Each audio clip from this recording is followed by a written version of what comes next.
చూడండి hibiscus plant ఇది చిన్న టబ్లో పెంచాను. ఎంత గుబురుగా పెరిగింది, ఎన్ని వచ్చాయి చూడండి ఫ్లవర్స్, ఎంత అద్భుతంగా ఉంది కదా. నేచర్ యొక్క స్పెషాలిటీనే అది. సో విత్తనాలను మనం నాటేసుకుందాం. నేను ఇక్కడ టబ్లో ఆల్రెడీ వాటర్ పోసి లైట్గా తడి చేసుకున్నాను.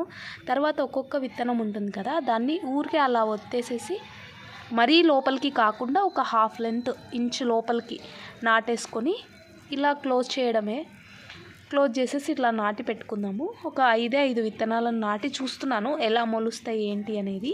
కొంతమంది దీన్ని కొద్దిగా స్ప్రౌట్ లాగా పైకి పెరిగే వరకు ఉంచి తర్వాత కూడా దీన్ని చేస్తూ ఉంటారు. బట్ నేనైతే అన్ని విత్తనాలను ఇలానే నాటుతాను. కొద్దిగా లైట్గా వాటర్ని స్ప్రింకిల్ చేయండి.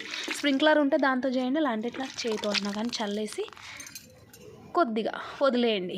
ఎక్కువ వాటరింగ్ అయితే చేయకూడదు, మనము ఇలా వదిలేయాలి. చూద్దాం మళ్ళీ నేను ఇది ఎన్ని రోజులకు మొలకలు వస్తాయనే చూపిస్తాను. అసలు మొలక వచ్చిందా లేదా కూడా అప్డేట్ చేస్తాను.